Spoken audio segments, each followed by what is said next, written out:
Welcome everyone who's listening to this live broadcast and the recorded broadcast of tonight's Chidushay, hopefully some Chidushay Torah, some thoughts on the parsha. We hope everyone is well and stays safe. We know that this week's parsha is a very fascinating parsha. It's parsha Shelach. We're all familiar with the story of Moshe Rabbeinu sending the 12 spies to Eretz Yisrael, Shelach lecha anoshim, and they came back with a bad report besides Kalev and Yehoshua, and Klal Yisrael suffered. For 40 years they had to be in the Midbar. Nobody went into Eretz Yisrael except Kalev and Yehoshua. Everybody else died out in the Midbar, only their future generations. So I want to talk about what took place and what went wrong, and how we could learn a lesson to our lives if we look at the parsha and analyze it a little deeper than just in the surface. We begin with a question from the Ramban. The Ramban asks a very strong question, and he says, "What did the Meraglim do so wrong? What terrible crime did they commit?" Moshe Rabbeinu sent them on a mission to go. He didn't want them to lie. He wanted them to come back with a report. What took place? What's going on in Eretz Yisrael? And they came back with the report. And I'm going to read to you the lashon of the Ramban, the language of the Ramban. He says, "Hakushya harishayna, mashihiksha mefarshim." He says, the Ramban says, "Ma osu hameraglim." What did the Meraglim do? Ki Moshe amar lahem harisem es haaretz mahi. Hechazaku harafeh is the people. They strong? Are they weak? Hama'atu imrav. Are they small group, a larger group?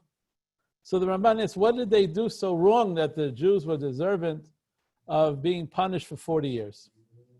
So Ramban gives his own answer, but the Shelach HaKadosh, he quotes the Ramban, the Shelach in this week's parsha, and he quotes an answer from the Baal HaAkedah, somebody else who gives a very beautiful interpretation, an answer, and I think it explains and gives the concept of what the whole parsha is all about. And he says, you know what the terrible sin was from the Meraglim? Because after all, they were messengers of Klal Yisrael, they were messengers of Moshe Rabbeinu. They were messengers of God, of the Rebbeinu Shalom. And when they started to deviate and started to say their own thoughts, not just to come back with what the facts are, but rather coming back with their own ideas, they could, Efes Kiyaz after all, they're very strong. We're not going to be able to conquer them. So they changed their shlichus. They were sent for one job, one mission, and instead they deviated and started to give their own 2 cents. And the Baal HaKedah says that when a person is sent for a mission, he has to follow what his mission is. And if he doesn't follow what his mission is, it could lead to terrible, terrible things. And this is what we learn in this week's parsha. If you want to summarize what the parsha is about, it's Shelach. You know, the word Shelach means to send. It means you're a shliach, from the same shirish. A shliach means you're a messenger. And these Meraglim, these spies, were messengers, and they deviated from their mission. And we're going to talk a little later on about how we're all messengers. But we see this point of the Baal HaKedah right afterwards, in the next section. What happens afterwards? The Klal Yisrael is punished. Kadosh Baruch Hu is so upset with the Bnei Yisrael. Then right afterwards, there's a section where some of the people came. People woke up in the morning. They felt so bad. They went up to the top of the mountain, saying, we sinned. Let's go up to the place. We'll go to Eretz Yisrael. We realize our mistake. Let's go up to Eretz Yisrael. Moshe says, no, you're not allowed to go up. No, You're going to disobey what Hashem wants, and they went up and they were punished and they were killed. So we see from there, what is the connection between the Meraglim and now these individuals? Because even though they had good intentions, they wanted to do right. They wanted to go to Eretz Yisrael, but there were no more. They weren't doing it on the right path. Kadosh Baruch Hu didn't send them, and therefore Moshe Rabbeinu says, "Lama zeh atem oivrim es pi Hashem." Good, you want to go into Eretz Yisrael. You want to say ki chatanu, and in fact, some of the Mefarshim say, if you look at the language, it says Asher Oma Hashem ki chatanu. God said we sinned. You know, they thought they knew better. So even though they maybe wanted to do tshuva somewhat on their mistake, but you have to follow the shlichus, the mission that God gives you. You can't do whatever you want. And therefore, Moshe Rabbeinu says, Lama zeh atem oivrim es pi Hashem. You could have the greatest intentions. You want to go to Eretz Yisrael. You feel that it'll be good there. But you can't do it on your own. You have to do it based upon what HaKadosh Baruch Hu wants. And therefore they were punished. And we find, not only that, we find in the Haftarah. The Haftarah tells us also about time of Meraglim, of spies. Yeshua sends spies. And those spies, it's the beginning of Sefer Yeshua, the book of Yeshua. We read it in this week, Mitzvah Hashem, in the Shabbos and the Haftarah. And Yeshua sends Shnayim Anoshim, Meraglim, 2 spies, Cheresh Leimor, secretly saying, L'chu ru'es ha'aretz es Yericho. Yeshua was sending 2 spies as a fact-finding mission. He's in Eretz Yisrael and he sends these 2 spies. Rabbi Gifter, Zeichet Tzadik Levracha, the Rosh Hashiva tells, he says, you know what the difference is? You know why they were successful? It's because it was Cheresh Leimor. The names are not even mentioned over here. These 2 spies, if you look at the entire Perek in Sefer Yeshua, they were completely devoted to their mission, up to the point that their names are not even important. Here, we mentioned their names, and Moshe Rabbeinu had faith that they're going to accomplish the mission, and they didn't. They deviated. And in the Haftarah and Sefer Yeshua, when Yeshua sends these 2 spies, the names are not even mentioned, Rav Gifter points out.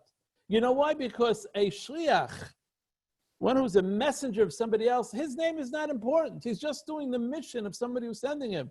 And if Yeshua is sending these 2 spies, it doesn't matter what their names are. You know, I want to tell you a story. It's a story about one of my rabbeim, Rabbi Belsky, Zeichet Tzadik Levracha. I'm sure many of you heard of Rabbi Belsky. Unfortunately, he was nifter a few years ago. He was a great Ga'ain, a genius of a person. He knew Kol HaTorah Kulai. He knew everything. You could ask him on any subject. He was not only a great Paisek, he gave great shiurim in Torah V'das. He used to give, towards the last part of his years, he would give smicha in Torah V'das. He was also a Paisek for OU. Until his passing, he worked for the OU organization, where he was the Paisek, him along with Rabbi Dov Machlis, Rabbi Shechter, Rabbi Hershel Shechter. Well, he's also considered one of the Paiskim of OU. And not only that, he was a Baal Kaireh, he was a Baal Takeya, he blew the shofar, he learned the Torah. He was a Mayel. He came to Al Moshe several times for individuals in our community, and he was the Mayel there. He was a sheikhet, he knew how to slaughter animals. The list goes on and on. He's familiar with everything. He used to daven into the Amud on Rosh Hashanah Yom Kippur and Torah V'das. I never had him as a Rebbe. I was never in his class, but I heard many of his shiurim. And after my Rebbe, Rav Pam Zatzal, was nifter, I became a little closer to Rabbi Belsky. And in fact, whenever I had a difficult question in our shul or our yeshiva, I used to call Rav Belsky, and I had his home number, I had his cell number, I was close to his son, and he would give me an answer. I have a letter or 2 that he wrote answering 1 or 2 of my questions. I kept those letters. So Rav Belsky was a very unique and special person. Anyway, he worked for the OU. I want to tell you a story about Rabbi Belsky, which I think hits it on the nail, what we're talking about. I'm going to read part of it was written in the book. I heard about the story. It says that the OU hired a Rav HaMachshir. You know, the OU has hundreds and hundreds of rabbis, rabbanim, who all over the world, the United States and Canada, China, all over the world, who are mashgichim, sheikhtim. They supervise different plants. They hired a Rav HaMachshir, somebody who is in charge of the supervision over a slaughterhouse, over a Shelach. There were sheikhtim there. There were people who slaughtered the animals. I'm not sure which slaughterhouse it was. Maybe it was Empire. Maybe it was a different Shelach. And they hired a person who's going to be the Rav HaMachshir, who's going to oversee the sheikhtim, the individuals who slaughter the animals. Anyway, there was a lot of friction between this Rav HaMachshir, this new individual who they hired, the OU hired, and the sheikhtim. The sheikhtim have been there for many years. They know the policies of the OU. They know the protocol of the OU. And this new Rav HaMachshir, this new rabbi who was in charge of the sheikhtim, he said, no, do it this way, do it that way. And he gave his own, I don't know his name, it's not published, he gave his own 2 cents. And he started to change things. And the sheikhtim, all these people who slaughtered animals, they were very upset. This is not the way we did things till now. And it got back to the OU, to the main office, and it got back to Rav Belsky. And Rav Belsky wrote a letter to this Rav HaMachshir, this rabbi who they hired. And I'm going to read to you part of the letter.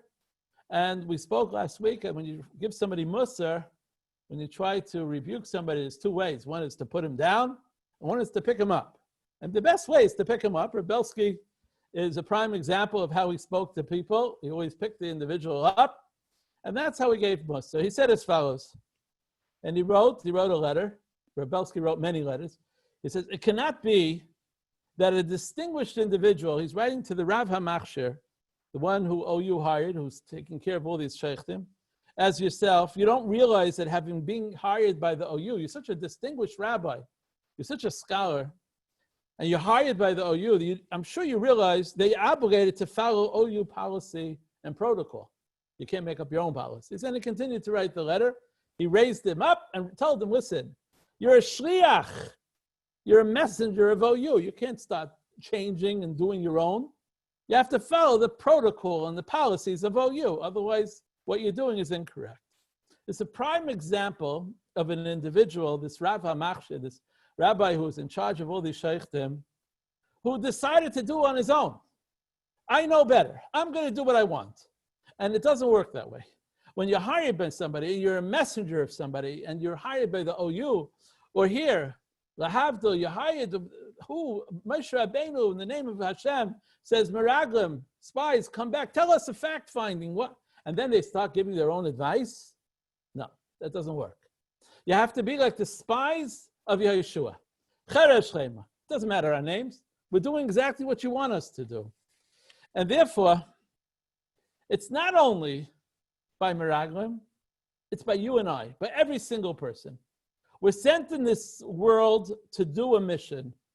And as we spoke many, many times, everybody's mission is different. Every person has a different mission. Some people, their mission might be, there are very good individuals who are singers. And their mission is to sing beautiful Jewish songs and inspire people. And there are other people, their technique and maybe their capabilities are just being friendly to people. Some people, they're very sociable. They get along with everybody. And with their sociable characteristics and capabilities, they're able to influence individuals to come closer to Torah, to come closer to Yiras Shamayim. So we know there was the Apta Rav.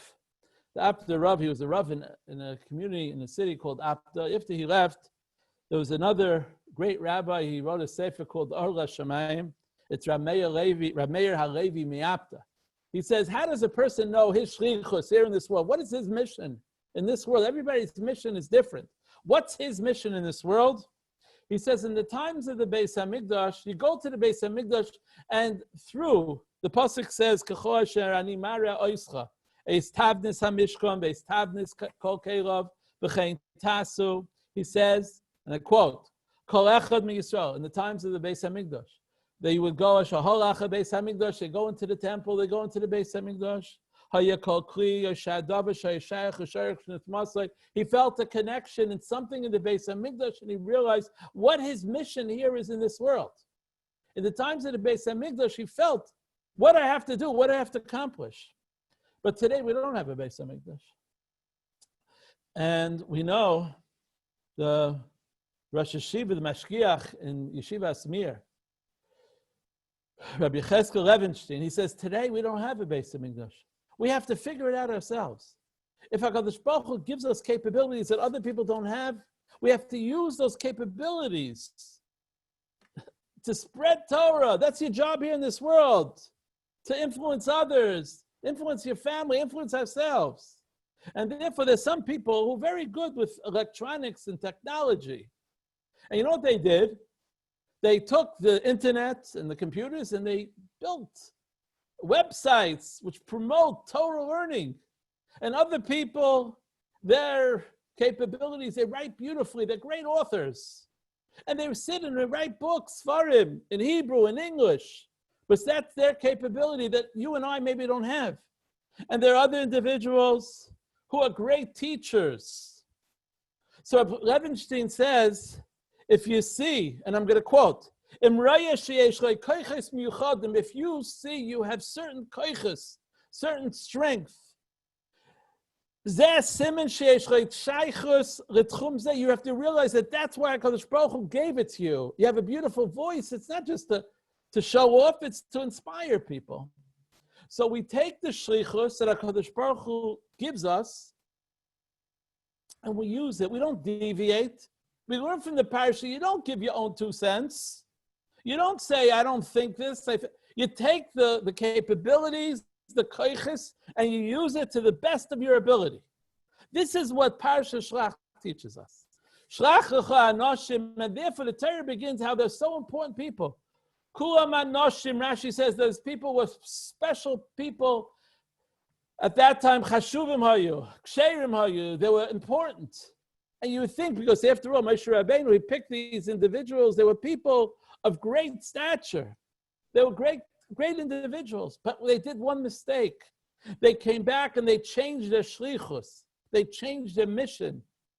They didn't use the capability. They should have come back and give a report and finished. But when they start giving their own 2 cents, everything was wrong. I want to quote a vart from a different Rabbi of mine, Rav Moshe Wolfson Shlita, the Mashgiach in Torah B'das. It's a beautiful thought. I've said it before, but I think it's something worth repeating. We all have shlichus. We all have a mission. And we have to figure out what our mission is. We have to realize what our capability is. And some people, they're very good in business. They make millions and millions of dollars. Sometimes billions. HaKadosh Baruch Hu gave you that capability. Don't think it's just luck. It's Hashem gave you this special talent to make money. Take your money and do something with it. So everybody has to realize his capability. So Rabbi Wolfson says, this is what we say each and every day, 3 times a day. You know, at the end of Shemoneh Esrei, before we walk back 3 steps, we're supposed to say about our name. You have to add a sentence of our name. It's brought down from the Eliyahu Rabbah that before you walk back, before you say Yiyu Ratzai Nimrei Fi, before you say Oiseh Shalom B'Mreimav, you take, before you walk back 3 steps, you take a pasuk which represents your name and you put it over there. In order that you should remember your name after 120, when you're standing in front of the Kisei HaKavod, when you're standing in front of the heavenly throne, you'll remember your name. But Wilson says, what do you mean, remember your name? Standing in front of HaKadosh Baruch Hu, why should you forget your name? What does it mean? After 120, you're standing, your neshama is telling HaKadosh Baruch Hu what you accomplished here. What? So he says as follows, the name represents your shlichus. What your name is, my name is Dov. And do I know what Dov? There could be 1,000 Dovs in this world. And somebody could be named Avram, there could be 100,000. And every Avraham has a little different, but it's represented in your name. So in order for you to remember that you tried and your whole life you strived in accomplishing your mission, right before the last seconds before we depart from our conversation with HaKadosh Baruch Hu, we mention our name. So we shouldn't forget it. That we say that we're trying each and every day to accomplish our mission here in this world. And therefore, there's a custom, the Chaver Kadisha, Achamei V'Esrim, after 120, when they're burying somebody, they always mention the name. Gedenkai Nomin, the Chaver Kadisha says it in Hebrew or Yiddish or English. Remember your name, the person who's being buried. Remember that you were striving your whole life to accomplish your mission. The name represents your mission. Now, why does Avram have 10,000 different types of missions? That's beyond I can't tell you that. But every name represents something that's related to your mission. And therefore, Rav Wolfson says that Chas v'Shalom, if a person's sick, if a person is not feeling well, he's in the hospital, and it gets many times, they add another name. What are you adding another name? Simply, it's because Shinu Hashem, Shinu Mazel, a person changes his name, they add a name, it changes his Mazel, it changes his luck. No, there's another reason. We add a name, HaKadosh Baruch Hu, if this person finished his mission here in this world, he accomplished what he's supposed to, give him another mission, add another name. Give him something else that he has to accomplish here in this world. And therefore, we add a name when a person is sick. We add a name that HaKadosh Baruch Hu send another mission. His mission, could he accomplish one, he could do with something else. So we've learned from this week's parsha how important it is for us, not only the miraculum, not something of the past, how we have to accomplish our missions here in this world. And we find this concept mentioned several times in the Torah. One place it stands out is Yaakov Avinu. Yaakov Avinu, he's fighting with the Sar Shel Esav. He's fighting, he's separated from his family, and the whole night, Vayivose Yaakov Levadoi, he's fighting with him, and then finally he overcomes the Sar Shel Esav. According to many, the Sar, the angel, the Malach of Esav is the same as the Satan, is the Yetzer Hara, is the Malach HaMavis. He's the same Malach, the same angel. He's what we call a no-goodnik. He's the one that wants us to sin, wants us to do Averis. He finally, Yaakov Avinu, he gets a little damaged, but he overcomes. No, Yaakov Avinu, the end, he says, Vayishal Yaakov asked this Malach, he's still an angel, he's still a Malach, Sar Shel Esav, Hagidino Shemecha, tell me your name. Tell me your name. What? What's going on here? They're sitting down, having a coffee, smoking a cigarette. Oh, let's talk. What's your name? Yaakov Avinu is asking his name. What does he have to ask his name for? What's the difference what his name is? No, Vayomer, he answers. Lama zeh tishal shmi. What are you asking my name? Vayivarach Yisrael, and he benched him there. And Rashi says, what type of answer is this? Lama zeh tishal shmi. What are you asking my name? And Rashi says, Ein lanu shem kavua. We as malachim, we have no fixed name. Mishtanim shmeiseinu, our names change. Lefi mitzvahs hashlichus, according to the mission that we have. We don't have a set name. It depends what our mission is.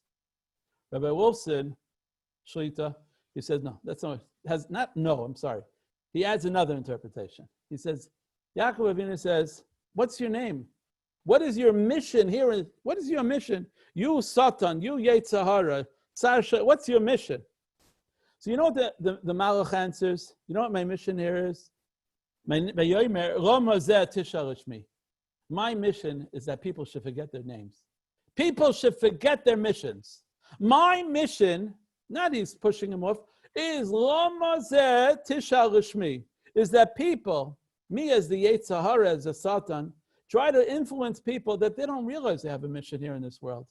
They forget their names.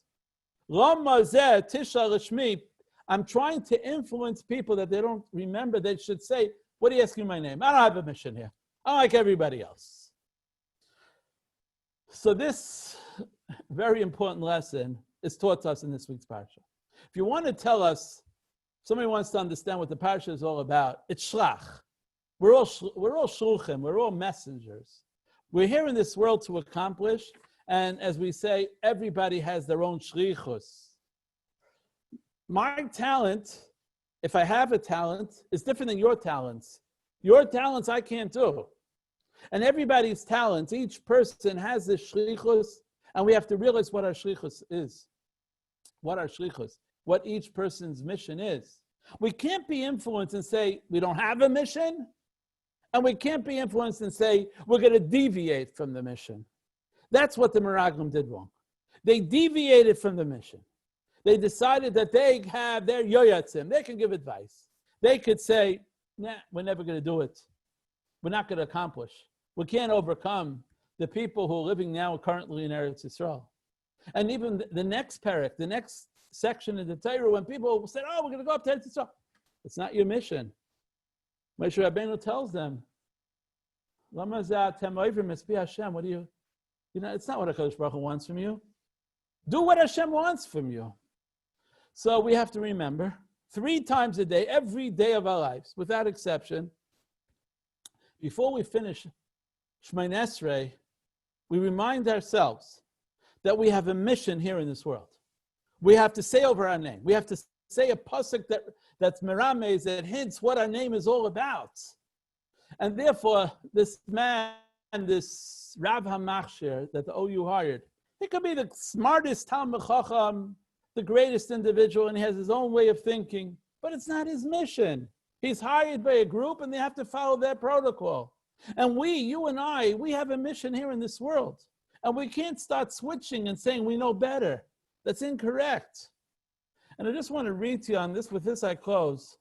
The Gemara tells us that every person, every neshama that comes down to this world, they niyotze misham. Gemara talks about what happens in an embryo in his or her mother's stomach, in the womb. They niyotze misham ad shemeshpiyano, you say. This infant that's born, he does not leave his mother's womb until they make him swear, the neshama, the person, the neshama who's about to enter this world.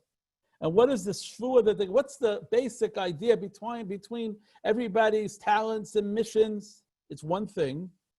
Mahi hashvua shemeshbino say. It's a Gemara Nida Daf Lamed Amud Beis. What is the shvua? The shvua is Tehi Tzadik, the Alti Rasha.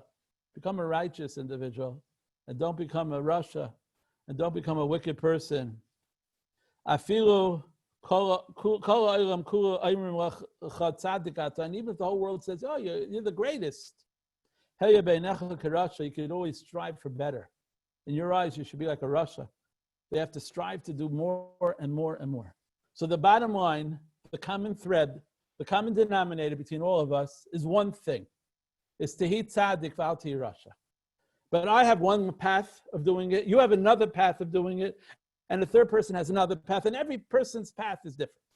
But let's not deviate, let's not forget. Don't listen to the Sar Shel Esav.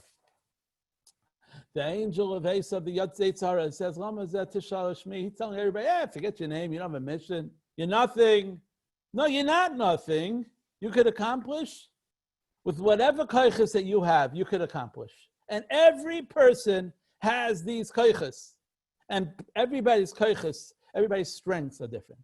May we all be zeicher mitz Hashem, each and every one of us. We should listen to the shvuah. Let's remember the oath that we all took when we came into this world. Tehi Tzadik V'al Tehi Rasha. We should be a righteous person, and not to be a Rasha. In Mitz Hashem, we should be zeicher that we'll go back in Mitz Hashem in our times to the Beis HaMikdash, and there we'll see what our missions are. Now we have to figure it out. It's a little more difficult. We have to see our talents. We should be zeicher to greet Mashiach Tzidkeinu b'mheira v'yameinu. Amen.